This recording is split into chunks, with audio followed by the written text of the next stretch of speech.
Let me make sure that my mic. Hey everyone, welcome to another episode of The Other Side of the Struggle. Oh my gosh, you guys, I have one of my favorite people in the whole world with me today. This is my good friend and mentor, Kushla Chadwick. She has been not only very influential in my business and my podcast and helping me move forward, but she's also been a very good friend every single time that I have felt a new trauma or something new coming up. She's probably the first person to know, with me particularly. Um, but I just love having her here on the podcast for you guys because I just feel like her influence and her wisdom is just such a blessing in my life, and I know that it can bless you guys as well. So I want to thank Kushla for being here and for especially for everything she's done. Oh, hey, Erin, and thank you for having me here. You're welcome. So, Kushla, one of the things we've been talking about in the podcast this week is just like our manifesting energies that just have no limits whatsoever on them. And so we've talked about like the power of the mind and how you can literally envision anything you want, the power of your voice speaking things into fruition, and like how there's like an energy with the voice and the vibrations and things like that. I actually talked to Seidel Schultz with that one. And then last week we talked about how we can create a lot of the things that we see in our mind and we speak with our hands. But the piece that I feel like really ties everything together is our energy. Mm, And I know, like, for me personally, like, when I was really sitting in the thick of betrayal trauma and feeling like there wasn't any hope, like, this was just going to be my life, this was the way it was going to be, no matter what I did, um, I can see, like, that's a mindset, but that's also an energy thing, because mm, my energy always felt so low. So I'm curious, like, you're somebody that has always, like, talking to you has had just a really high energy. mm. And so tell me, like, what are some of the things you do to keep your energy high, and what are some of the things that our listeners can do to also make sure that they can bring their energies up as well so they can create the things that they want in their life? Awesome. So, number one, I'll start. I'll try and go through those bit by bit, but addressing that my energy is high. I want to say also my energy can be low. It doesn't go low very often though, and when it does go low, it doesn't stay low very often. So it's not necessarily a game of like having to be like on high or having to like have this high level of energy all the time. It's okay to feel all the things, right? I want to address that Right, firstly. It's absolutely okay to feel sad if something sad happens. It's okay to feel angry if, someone yells at you, or if you catch your partner in the act of watching pornography. Like, all these emotions are very right, natural to come up. And I'm not talking about fake high energy. So I'm not, even though I have high energy, if something sucky happens, I'm fine to feel the emotion that's associated with observing that sucky thing, right? From my right. perspective. Um, I will say though, generally, I definitely have a few things that I do that allow me to keep my energy high, and that, your tribe, your audience can do to help their energy to be high, not just for the sake of it, again, just because it feels good. And you're going through life creating from a different place when you've got a higher level of energy. Now, I could get really geeky here and talk about the quantum field. That's probably something to do on another call, though. But I will say this. I like um, the geeky. yeah, I yeah, always learn something cool from yeah. geeky, but go ahead. Yeah, okay. I will say, you know, primarily what we are experiencing is a result of our personality. And I know that we want to often blame it on circumstances, right? And the thing that's happened to you makes you tired. That, staying up late with kids can definitely be a thing that makes you tired, right? I had 9 years of sleep deprivation, when my children were little babies and growing and all that stuff. There can be work demands, there can be lots of different things, and we can feel like it's the thing outside of us that gives us energy. But firstly, I'll say I believe that energy is unlimited and available to us all the time. We don't have Right. energy stored in us, though we can if we're talking about it just from a chemical perspective. We have amounts of energy stored within us, but I believe energy is accessible from the quantum field at any given time. And what we can do also is understand that the amount of energy that we will have correlates directly with our personality. And our personality is made up of what we think, what we feel, and what we do. Okay. Yeah. Mm-hmm. Yep. Yeah. So, and this gets shown all the time. I will observe people and observe the amount of energy that they have and how they view themselves. And you will see that if you just watch people enough, watch yourself enough, most importantly, begin to take note of the things that you say out loud and the things you say within your own mind. Begin to have a look at how you feel. And sometimes our feelings, yes, are a result of what we're thinking. Sometimes it might be something happens and we kind of have a reactive response to it. But think, feel, and do. Have a look at what those things are that you're thinking, feeling, and doing every day. And you'll see that the amount of energy, that whether it feels higher or lower or sad or depressed or anxious or relaxed or ready to go, ready to do things, it's going to correlate with your thoughts, feelings, and what you prioritize, which again is another conversation. Takes us to the next thing, which is looking at our values, right? Yeah. So, and Yeah. being in alignment with our values. So there's so much that kind of we can go into today, but I will just ask you, not you, Erin, but our listeners, just to think about, who do you want to be? Who do you want to become? Because again, your personality now has been derived of your past thoughts, your Mm-hmm. past feelings, and your Yep. past actions.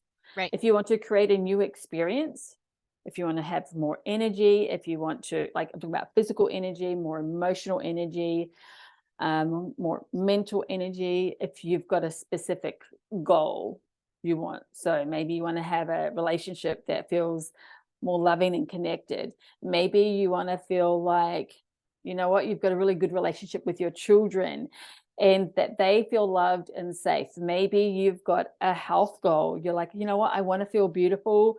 For me, I know there was a tremendous amount of work I did around my gallbladder after I had my appendix taken out. That really threw my health for a sixer for a while, right?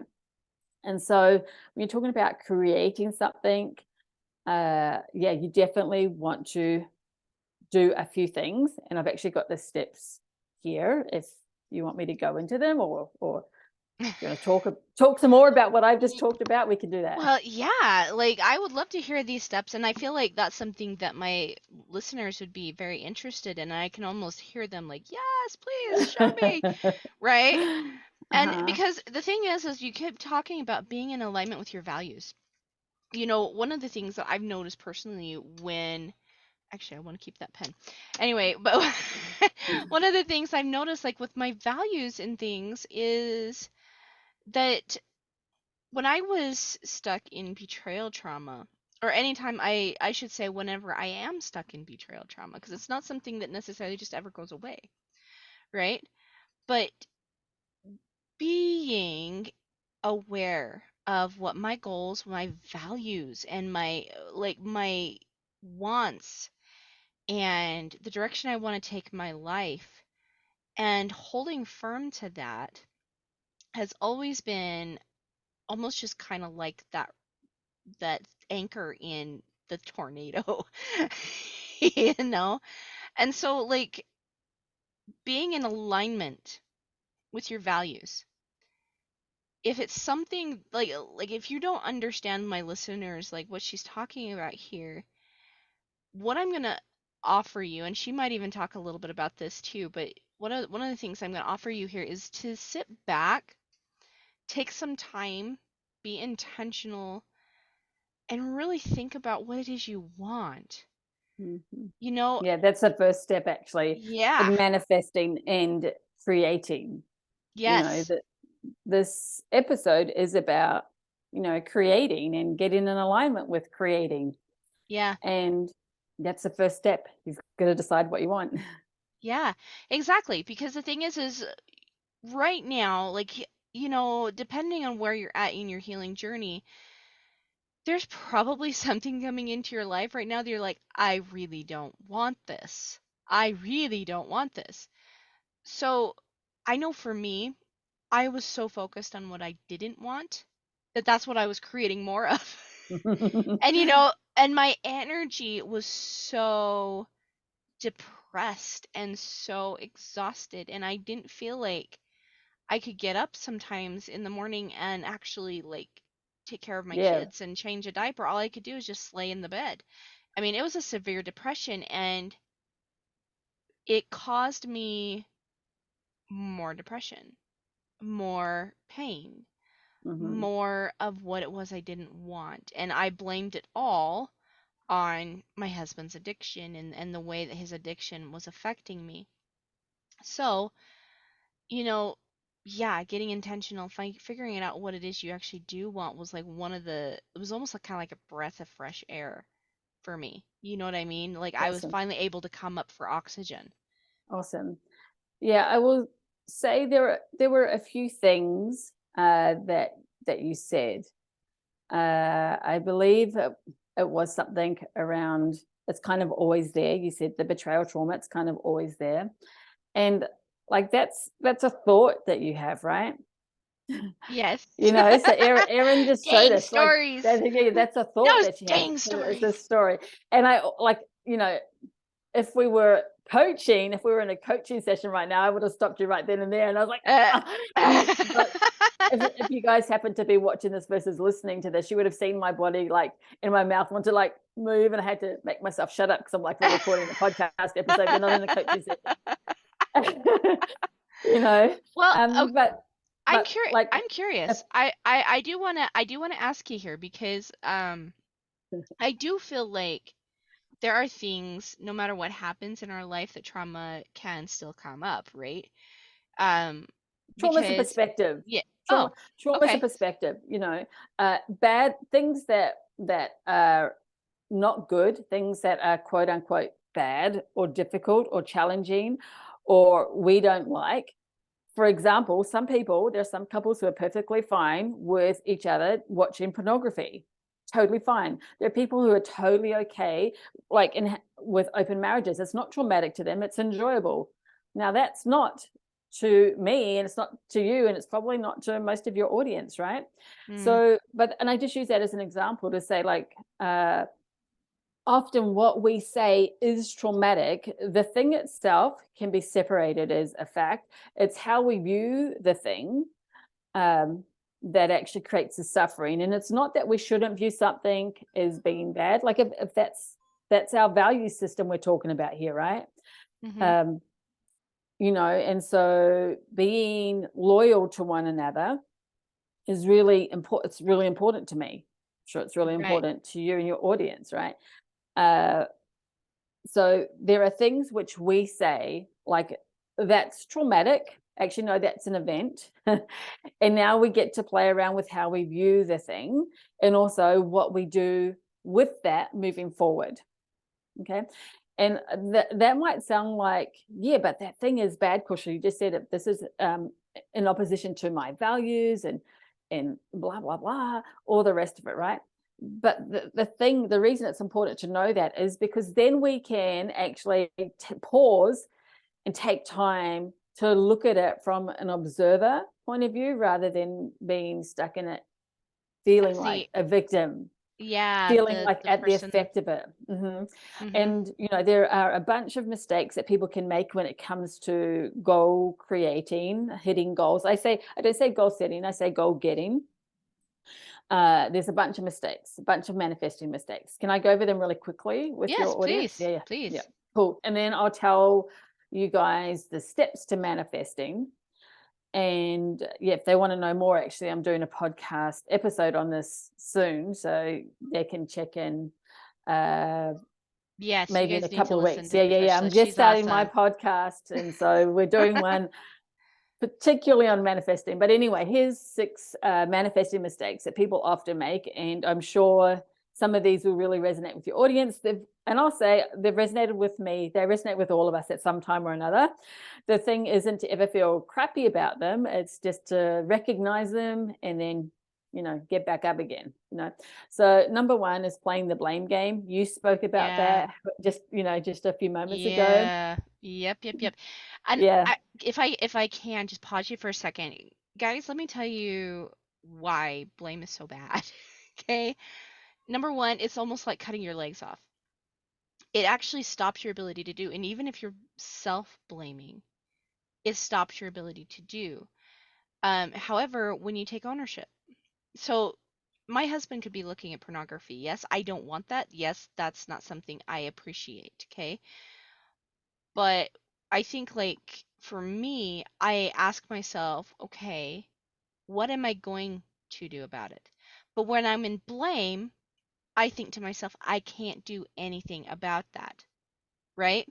And so when she's talking about playing the blame game here, I want you guys to really check in and get intentional here again and say, where am I saying I can't do anything about this? Yeah, it's really getting your power back when you stop Yeah. blaming others. Mm-hmm. To give another example, as a coach, I had been coaching maybe just a year or two. No, maybe I think it was about a year. And I'd had some big income months, but then I wouldn't make money for a long time. And actually, my husband and I were going through a rough patch. We've been married 25 years.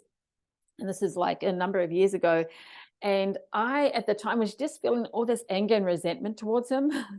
And I was feeling a lot of blame I towards can him. connect that to that. Yeah. Yeah. Yes. And I was feeling a lot of resentment and anger. And I ended up actually in the garage in our house, in the car, bad mouthing him to his mum. And I talk about this in an upcoming episode. Or in like the first episode actually, and of my podcast. And I was on look at this shows my age, right? This is not how phones are held anymore. Age. It's like this, isn't it? Anyway, so I was on the phone to my mother-in-law in the car, bad mouthing her son, and she listened patiently and empathetically. And I hadn't done it before, and I haven't done it since, but I was really in this energy of blame. And I come out of that conversation witnessing that I had just been doing that. And so I asked myself the question, like, do I just want to quit? Because this had to do with money and things like that. Like, do I just want to quit my business? And that was the first time I allowed myself to ask myself that question. And I realized, or I could just stop blaming him for starters and just go and do the thing that I said I was going to do and become like create my first 6-figure year. I could just be a 6-figure coach. And I was like, yeah, that's just what I'm going to do. So yeah, that mistake, once I was able to witness that I was in that state of blame and make a decision to get out of it, I was able to do something very powerful. And then in 10.5 months, I'd created, my first 100K year, which was awesome. So anyway, that's the first mistake. And that's just a little example to share with you guys, Yeah. how you can create big shifts, playing the blame game. The second thing is being wishy-washy. Like, if you can imagine sitting in a restaurant and a waiter comes up to you and asks you, hey, what would you like to order? You're like, yeah, I think I want some garlic bread, or maybe I would like a banana sundae. Yeah, I'll have banana sundae. No, actually, let me just get a banoffee instead. And they banoffee, okay, and they go to get it, and then you call them, no, hang on. Actually, I think I want a lamb rack of ribs, and you're like just all over the place. And that's often what we do when it comes Yes. to what it is that we want I've and never been our guilty of desires. that. Like, what are you Hmm. talking about? I've Yeah. never ever been guilty of that. Yeah. So being wishy-washy when we Maybe look I at, have, maybe I haven't. Maybe I have, maybe I haven't. No, I'm just kidding. mhm, I'm sorry. I'm teasing you. that's Continue. okay.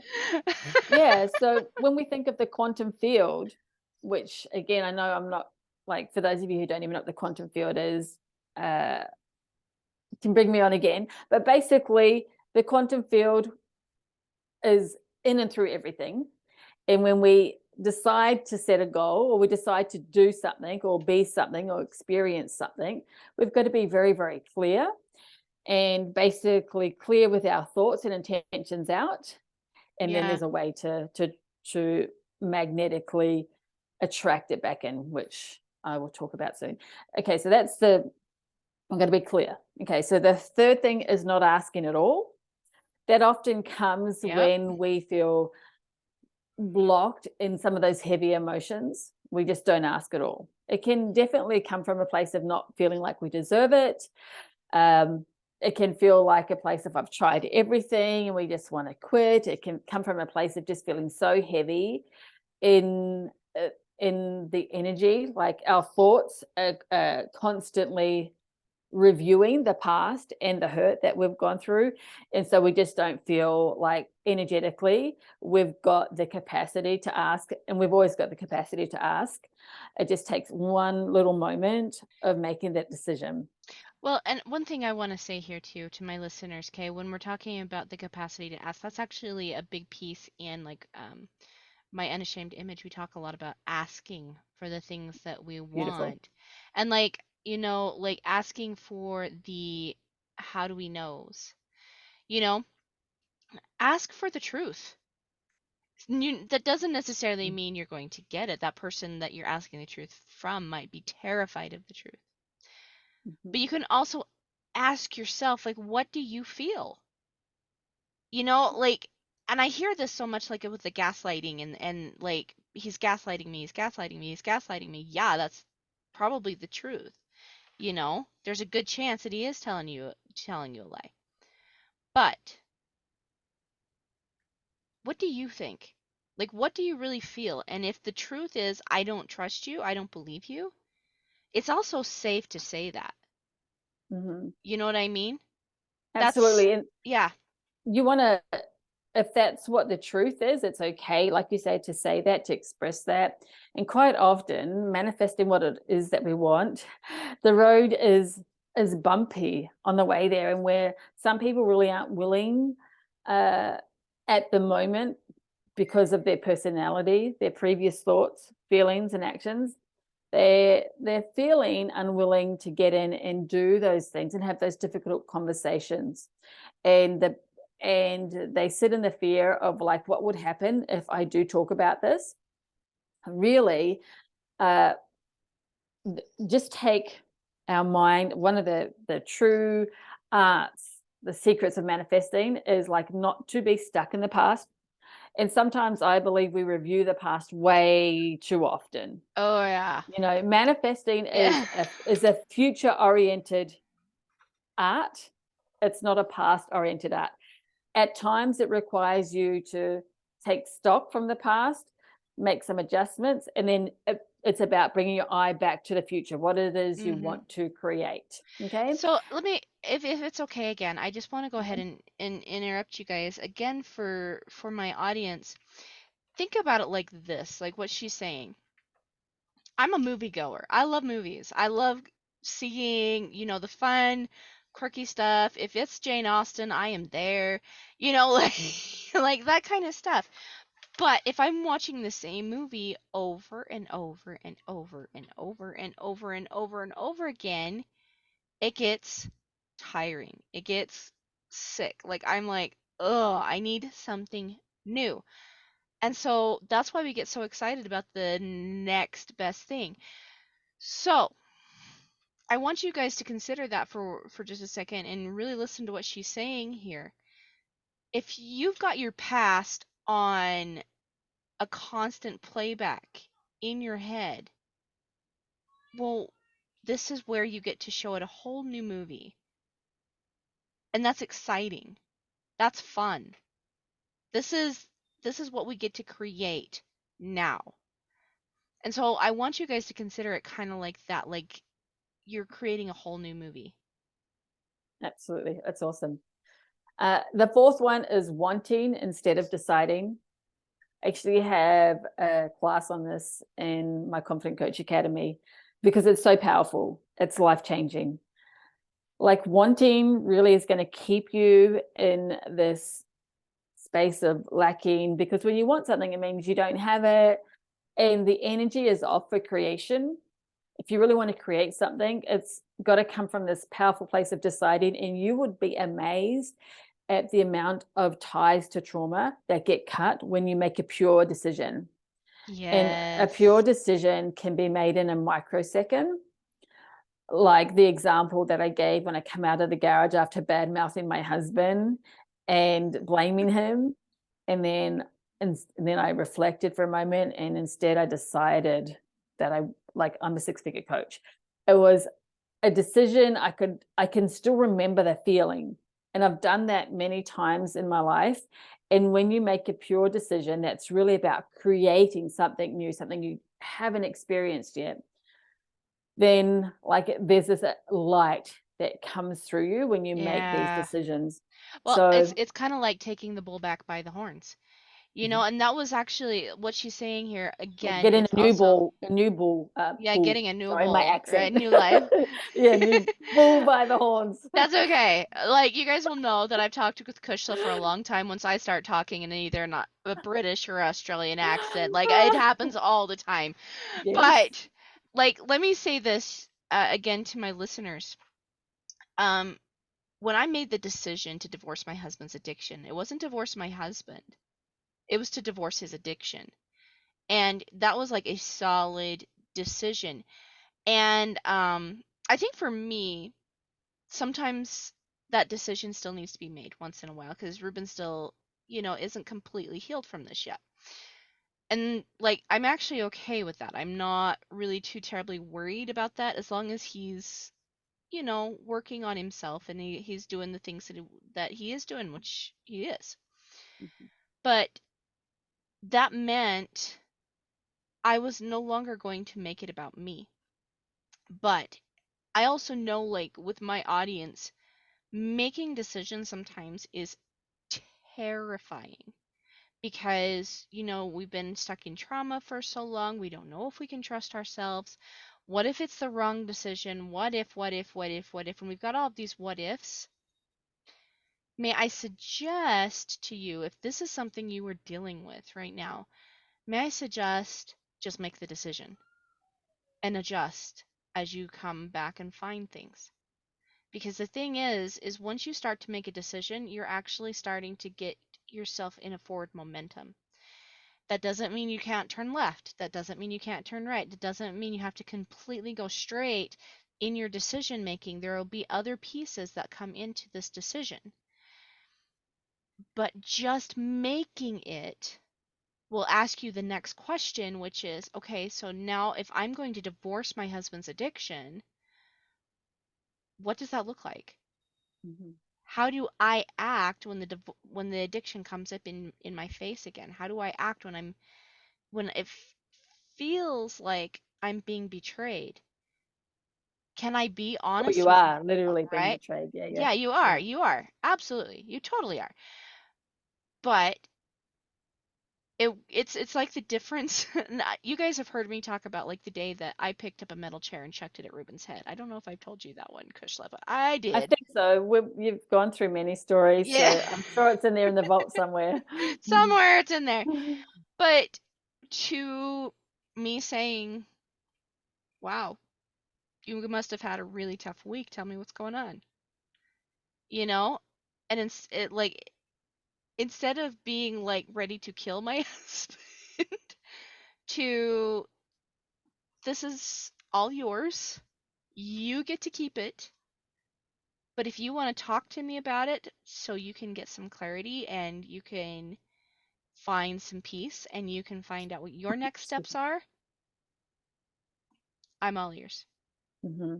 You Yeah, I know? think it's really important for us to recognize when I'm talking about manifesting, it's about you and what you decide to do, what your desires are.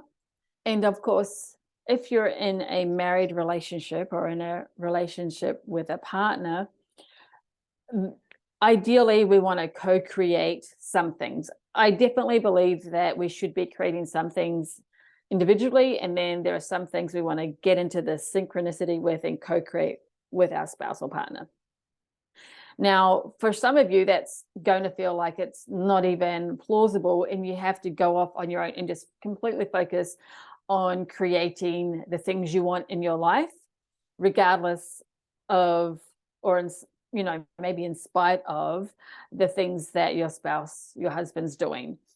And that is okay. Okay. If the people who you want to co-create with aren't ready to do that with you because they're in a space of healing themselves, fine. You just go off and create what it is you want. What happens is when we align our energies and get them in a certain frequency, people either naturally lift their own frequency closer to ours, or they just kind of Yes. stay out of our energy bubble. And that's cool. You might say, but I don't want to feel disconnected from my husband, or I don't want to like push him away. Well, actually, the truth is you do, if what he is doing is really out of alignment with you in your life. If he's like doing some really heavy stuff that just you don't like, and you want to keep him in your life as your husband or spouse, well, actually, you don't want to have him in your energy bubble very much, to be quite honest. If you do, you do that knowing that it's going to keep your energy low, right? Yeah. So you've got to make some decisions, right? And get out of the space of wanting and instead decide. I'll quickly go through the last two. Number 5 is trying to figure out every step of the how before you actually take action. So again, going back to that decision I made when I come out of the garage to hit 6 figures, I didn't know exactly every step of what I was going to do. Yes, I had some experience making some high income months, but I hadn't created a 6-figure year before. But what I did ask myself was questions like, how does a 6-figure coach think? How do they feel? What do they do habitually every day? Like, what are the kind of things that they prioritize? And I will tell you, I gave myself to the rest of the day to like just chillax. And then I was like, well, tomorrow I'm waking up as a 6-figure coach. And I wrote down kind of the behaviors that I felt a 6-figure coach had. And I just started actioning those every day. And as I did, the steps started to reveal themselves. Obviously, you want to have like one, like, and if, by the way, you don't know a strategy, if you don't know the steps, you learn that strategy, but the decision comes first. You don't have to know all the hows. You don't have to figure out everything beforehand. You don't have to go do a training before you say, I'm creating whatever it is you want to create. Okay. Yep. You make the decision, and then the things like the trainings, the coach, the synchronicities, the resources, they start being drawn to you. But that won't happen if you sit there trying to figure out every step of the way, because the reality is you haven't done this before. So you actually don't know every step of the way. And when you try to figure out every step of the way, you really are, talking about trying to create everything yourself. I just say, let God into the process, let him inspire you, Yes. and also because God's created a perfectly ordered universe, let the universe step in and help you as well. Yep. Like, let it send the little Yes. the things to you, the inspirations, all the stuff. Okay, so don't try and figure out everything beforehand, because quite frankly, you're not going to be that great at it. Okay, so all right, and then the This is 6th something one. I struggle with. But continue, yes. And then the 6th one is being attached to the outcome. So you're like, yeah, I've stopped doing this. I've put in this effort here. I'm doing that. It can be really tempting to be overly attached to the outcome. Really, really tempting to like, I'm a big fan of tracking. Erin will tell you, I talk about tracking with her, got to watch your results, because what you focus on expands. It's really cool to know what's happening, and particularly if you can become aware of where there's improvements, you're like, awesome. It's just going to help you and motivate you more. But also, and I'm going a bit backwards and forwards here, but also it's really important that we aren't attached to it. Like, we're not feeling needy. We're not feeling like we have to have this. Even if you do, even if you have this need, even if you do have to have this, the energy of needing will repel it from you. Yes. Yes. Right? So it's really important not to be attached to it. Be in this energy of like focusing on it. But honestly, when you are actually manifesting, when you're in the energy of manifesting, you're already feeling the joy and the experience and the energy of having it anyway.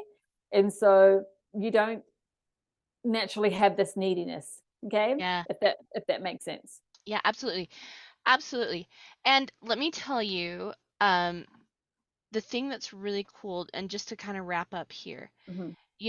it comes down to desires. Kyson and I were actually talking about this, and bless his ever loving heart, he called me out on some of the, like, my language, the needy language, and I was like, oh crap, and I'm so grateful he did. I'm so grateful he did, because it's brought a lot of really good thoughts into my mind, like, oh my gosh, like, what is it that I'm really desiring? What is it that I really want?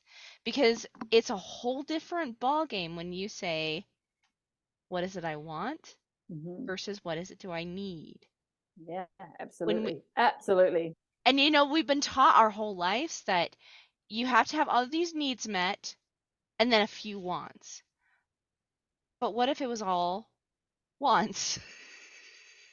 Yeah. I mean, I want the things that I need, and also I just want the things that I want, Yeah. and I don't stay in the feeling of want though, right? Yeah. So is it okay with you if I wrap up by just quickly telling your tribe what are the steps to manifesting? And then if they Yes. want to know more, then they can reach out And we can and maybe even follow us. schedule Yeah. another podcast too. So Yeah, that totally absolutely, works. absolutely. So I've told you the 6 manifesting mistakes. Here are the things to pay attention to if you want to manifest a particular goal, if you want to create something, whether it's better relationship, health, etc. Okay.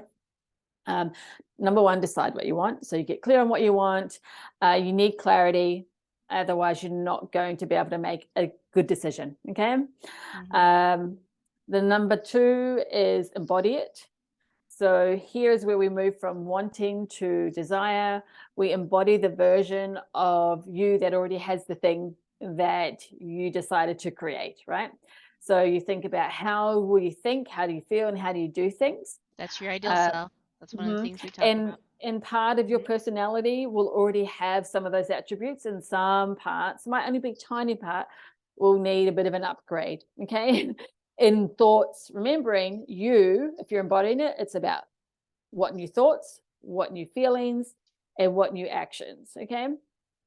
Erin talks about creating with your hands, basically is a symbol of your whole body. Yes. So what are the actions? Okay. Yep. So Yep. embody Yep. it. That's the second part. The third part is to take inspired action. And this helps with those of you who might get stuck in trying to figure out every step of the how before taking action. Like, forget it, just take inspired action based on step number 2. Okay, so what are the flashes of thoughts that come to your mind first? Take action on that, and then the next step will be revealed. And of course, if you do have strategies that and you've got a plan, take action on those, but don't forget the inspired action as well. Okay, because you will get inspired action. The fourth thing is surrender. So when you're operating from the person who has the results already, there's no need to worry, doubt, or fear. If you're starting to worry, doubt, or fear, you're not being in the energy of the person who has results. So go back up and think about, how do I embody this as a person who already has the results? How am I thinking and feeling and doing things as the person who already has the relationship I want, already has the health that I want? You might need to think about installing some more thoughts, or like thinking about the feelings more. And it's great to make it a habit from the moment you wake up. Yes. Not the entire day. It's like, not going to be feasible, but more and more and more installing and thinking and getting into that place of feeling. And then you'll experience much less of the worry, doubt, or fear, and sit in that place of surrender. Okay. Just relax. Okay. And then the next one is to be present. So if you're feeling worry, doubt, or fear, again, you're focusing on what you don't want. You want to get present. That's another way to make sure that you're sitting in a higher energy, is to be present. And there's all sorts of things you can do to get present, but I won't go into those today. But be present on the now. Don't try and revisit the past. And sometimes don't even spend time thinking of the future, though you do want to spend sometimes in the future and manifesting, creating in your mind. But you can only create in the now, right? You can only do something to change tomorrow, today. And to do that intentionally, you must be present. Okay. So those are, I think there's 5 things. 1, 2, 3, 4, 5. Yeah, 5 things to And help you I'm get gonna clear add on a manifesting. 6th one. Take Go for ownership. it. Take ownership. Mm-hmm. Because the thing is when you might be intentional, you might be moving forward, you might have like all of these things happening, but sometimes as you're becoming this new person, this person with confidence, this person with joy, this person that makes good, clear decisions, you might find at some point, wow, I've been blaming and I shouldn't have been doing that. Wow, and feeling like this is out of alignment with who I am when you're present. Mm-hmm. And so when you can say, that is not who I want to be. Um, this is who I have promised myself I would be. So I'm going to make an apology to myself. Hey, I'm sorry. I fell back into that energy. I love you. I forgive you. That whole Hapona Ono, right?